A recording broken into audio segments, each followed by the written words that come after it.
This is one of the biggest moments of my life.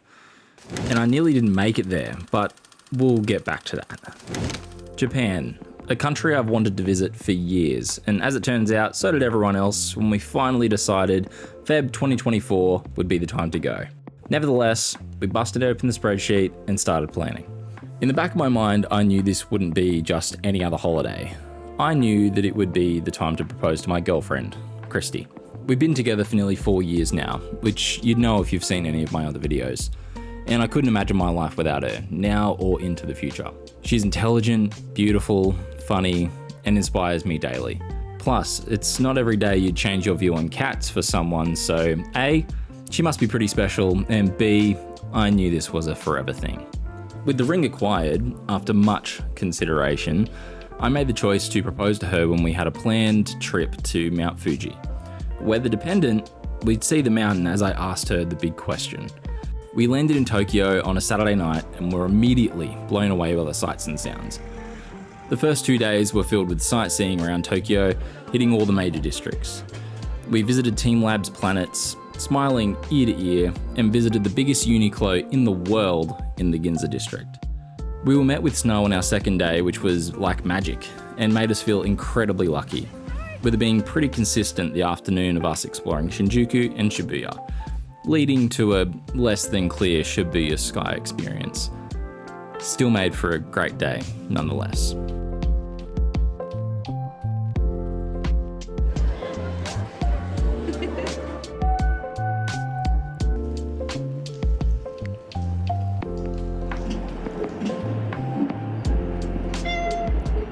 Now, something I've wanted to do since I was a kid was go to Disneyland. I remember watching the Toy Story VHS as a kid and seeing the Disneyland ad that used to play before the movie, and I knew one day I would get there. Leaving our hotel, and with it snowing overnight, we left to a sea of white and immediately soaking wet feet. It was already cold, but cold feet all day? You can see where this is going. We explored the park like two little kids, trying all the foods Christy had seen on TikTok and seeing things I've heard of for years, just in Japanese. Space Mountain, Splash Mountain, the iconic castle, it was all there. I didn't see my friends Woody and Buzz, but hey, you can't win them all. We rode all the classics like Pirates of the Caribbean and Jungle Cruise, and it was a dream. We stayed there until after dark, and by the end of our third day in Japan, we were cold, but beyond happy. Wednesday, day 4, and I woke up with the start of a cold. Less than ideal when you're on holiday and you're days away from one of the biggest decisions of your life, but it's fine. The snow had subsided and we took the day to explore close to the hotel, wandering to Nakamasi Dori Street. I probably butchered that, sorry. We walked along the water, tried more food, saw the temple, soaked in the sun, even if it was still freezing, and took a more relaxed approach because I was feeling rough. We stocked up on these vitamin gel things from 7-Eleven and some food for the next morning because we had DisneySea planned, Japan's exclusive Disney park. Day 5 saw us getting up bright and early again to brave the lines for DisneySea. We had our supplies, the sun was out, and we couldn't wait to get on some bigger rides. It was 2 days into getting sick and my body was definitely hurting. I hadn't slept the night before, but I'm in Japan, what am I going to do? Complain and miss a day visiting one of the happiest places on earth? Didn't think so. Because of me feeling so terrible, I didn't film a whole lot, but we loved the experience. Journey to the Center of the Earth and Tower of Terror were definite highlights. The theming in these parks just make our theme parks here look like a town fair. They're truly something else. We got through everything we wanted to do fairly quickly and called it a day. Mainly because it was probably the coldest day of the trip and I was fading fast. To combat the cold, Christy got this bear poncho, which she has not worn since getting back, but hey, she looked pretty cute while it lasted. The whole day, Christy kept saying, we can miss Mount Fuji, we can try from Osaka next week, but I was adamant. I would drag myself there if I had to, because I had something pretty important to do. She just didn't know it yet. Friday, Mount Fuji. I was sick. Safe to say, I slept even less the night before and was feeling horrendous. Again, I wasn't going to miss today for anything, even if I had a genuine flu. I had a vague idea of where I wanted to do it, but I knew when I saw it, it would feel right. We admired Mount Fuji from the top of a ropeway, with Christy ringing a bell that signified love, and we hopped on the tourist loop bus to go around to Oshi Park. Christy had shown me bits of there before, and I knew this would be the spot. We hopped off the bus a few stops before to walk, which turns out was a mistake because I was feeling rough, to the point where I wasn't talking much to keep walking rough.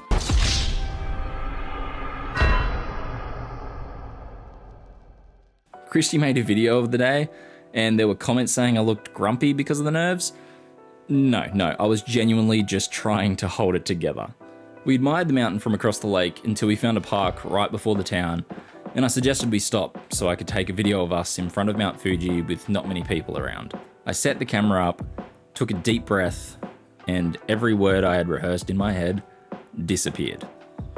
I asked Christy to stand with me for a second after rambling on about our future and a 5-year plan I'd said when we first started dating, before getting down on one knee.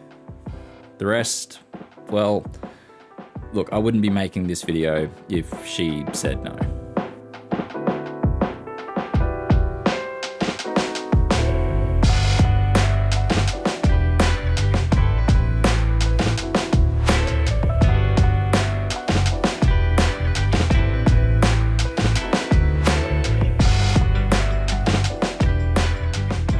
We spent the rest of the day taking photos around Mount Fuji, with Christy putting her hand in every one of them.